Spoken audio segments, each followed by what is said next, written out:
What's up, everyone? Welcome to this new episode of my YouTube channel. Today we're gonna be wrenching on the BMW. As few of you guys know, the BMW is my daily car, but I'm gonna be turning it into a race car and sharing the whole process with you.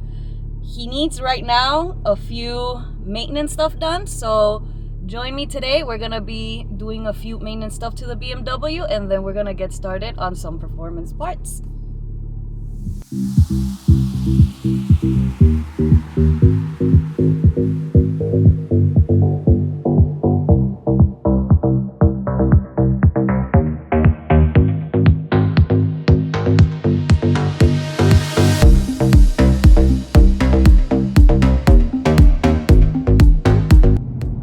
Almost went flying. It still grips with those really bad tires that I have on that are super low profile. Oh, what happened over there?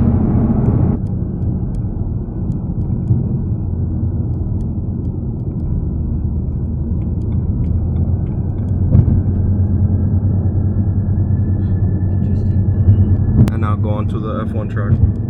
Onto the F1 track? Yeah. Okay, cool. I thought we were working today. Let's really test the tires. Let's use the rest of the tires that we have. Why won't you let us race there?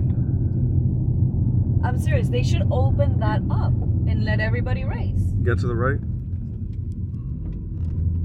It's so stupid that they'll build a track and then not let people use the track. I want to race there so bad. Look at that. Look how beautiful. This is part of the track. This is part of the track? Yeah, oh right. my god! Look at that. What are you laughing? Because we just had to do the hugest detour because Miami. Literally, you enter Miami and your life is ruined. Look at the time. It's 10:51. Let's just go back home. Might as well. We actually might as well just get lunch. My cats are gonna be pissed. My cats! My cats are gonna be so mad. Crazy cat lady. Good morning, lovely people. What is this? I think we have a little bit of work to do.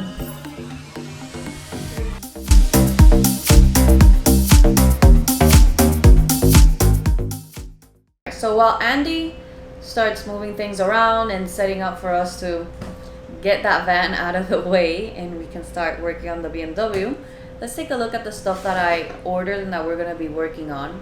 I use FCP Euro. If you guys haven't heard of them yet, this business basically lifetime warranties anything that you buy there, including the oil. So if you do an oil change and you send back the oil that you previously ordered from them,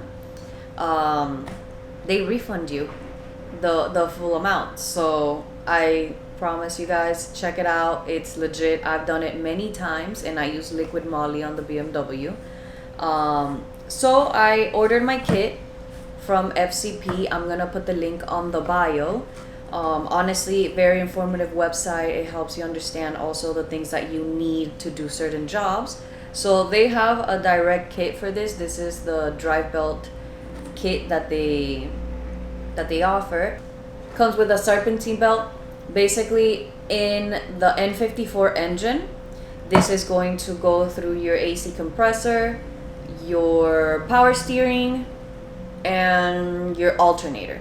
So on other cars, usually this drive belt kit will also do your water pump, which is why it's very important that you don't sleep on these things. If your water pump goes, your car can overheat and you blow your engine. In the case of the BMW, the N54 engine has it's an electric water pump, meaning that you don't have a belt like this making the motion for that water pump. So the case of the N54, we're going to be doing this so that we can keep AC, so that our alternator doesn't go and it keeps recharging our battery and doesn't consume our battery, and also so that we still have power steering, you know, and we don't have to be there like the Flintstones trying to move our car. So our kit also comes with the two pulleys that we're gonna replace, basically when you do these type of jobs, you want to also replace the pulleys and another part that I'm gonna show you down here, because if these things get loose or are just worn out, it's still gonna mess up your belt. So you're trying to avoid two things. Number one, your belt from breaking, and number two, the pulleys from coming loose or being like all wiggly. That is also going to mess up your belt. Even if you put a new belt on it, it's not going to last you the intended 50 to 80,000 miles that you can put on this belt.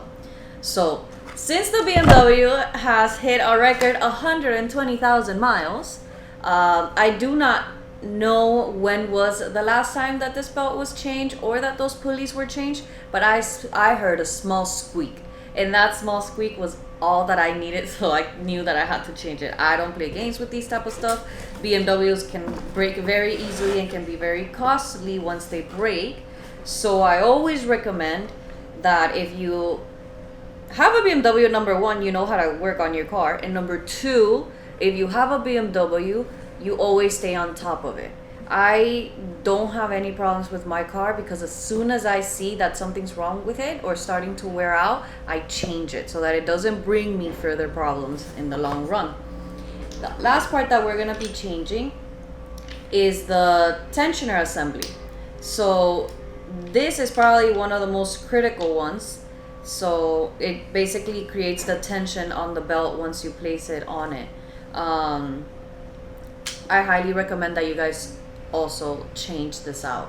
So I'll put down the link of where I bought my kit, an FCP Euro. I highly recommend this company. You guys can get these stuff very fast. And then let's say down the road, my serpentine belt goes or a pulley starts squeaking, I basically buy the part again from FCP. I send them back the old one and they send me a full refund. So with FCP, you basically pay for the part one time and then you don't have to again because you'll get reimbursed. In other words, that must mean that you could ultimately make your BMW a lifetime warranty car, not including labor. So let's go check out if Andy is ready for us to start working on that van. Let's get that thing out of the way and we can start working on the BMW.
Alright, so the first step is going to be to remove this upper air intake duct. It's sitting on top of our fan, which we need access to. Once you've removed all that and you have access to the fan, you're first going to remove this fan plug and this screw sitting on the top of the fan.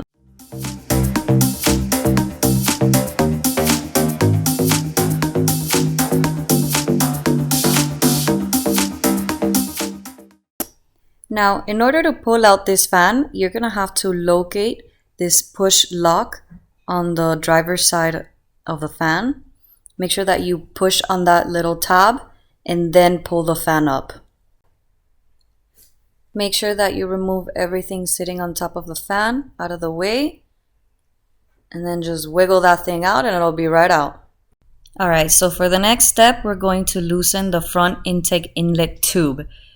We're going to first loosen this clamp at the top, and then you're going to have 2 bolts sitting in these somewhat hidden locations. This will give us perfect access to the pulley.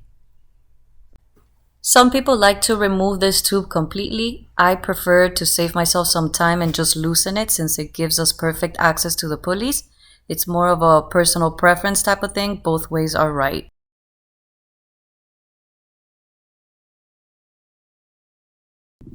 The first bolt is pretty easy to reach. The second one is not easy to reach, so make sure that you practice a lot of patience and you use all your angles to reach in there.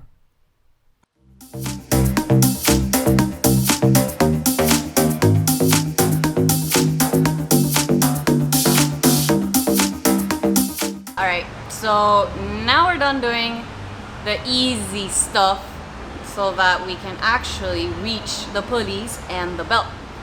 Now that we moved everything out of the way, let's get working.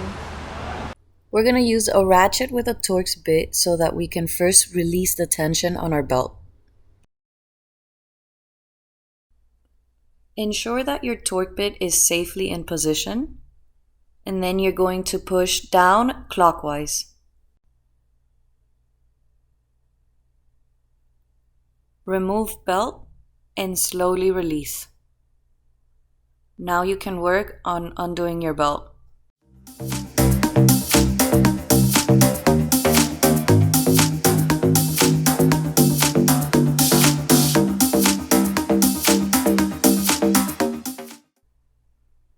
And now congrats! You have successfully removed your old belt.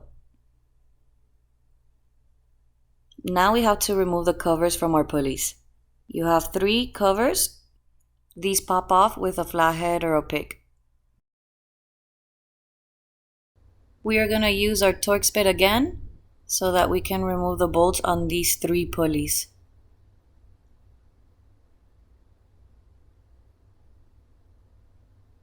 I like to undo these first by hand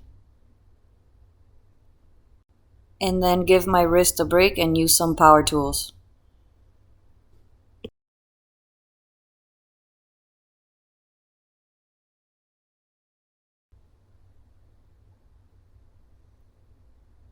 Your 2 pulleys come out pretty easily, but the tensioner assembly is going to require a little bit of wiggling. Alright guys, so here is the old set of pulleys and belt, and then here is the new set that we're going to be installing. After looking over the belt, I wasn't able to see any damage. Usually you want to see if your belt is dry or cracked anywhere. Sometimes you'll see a little damage on the side, but this belt is looking very good. So it doesn't seem that the belt was our issue here. Most likely one of these pulleys was either not spinning well or could have been wiggling around, which is the squeak that we were hearing. The tensioner can go bad, but it's not necessarily the wheels of the pulley.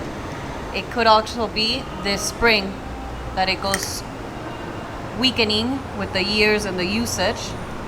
Nonetheless, it looks like we have avoided a future problem. We detected it early, and now you guys can see in our new one we have this stick right here which is holding the tension on the spring. Once we install this into the car and we put the belt and everything, we're going to be bringing this down and releasing this pin. This pin is going to let go of this spring, and then the spring is going to open up a little bit, as you can see, this one, and that's what's going to create the tension on it. So let's do it. We are going to start by putting the new pulleys and tensioner assembly back in place.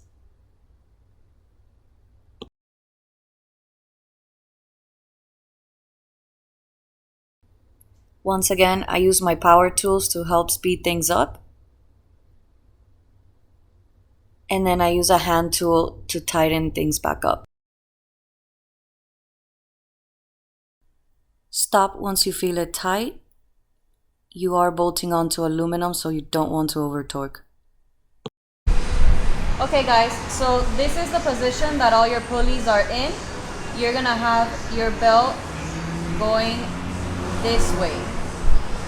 Under the crank, through here, back down and around your power steering, up through your AC, around the deflector pulley, and up and over the alternator. So this is what the belt, the pattern that the belt is going to flow in for when you put it back on.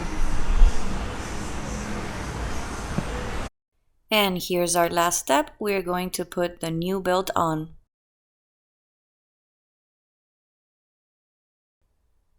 I like to draw a little diagram and put it on top of the engine to help me guide where the belt goes.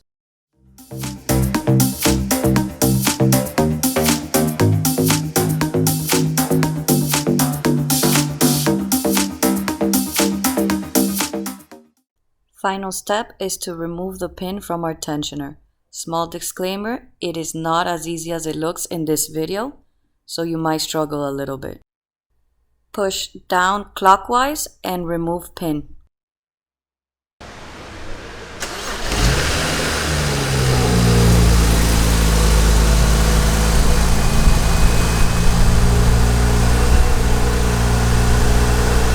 Alright guys, so we are all done for this video. Thank you so much for watching.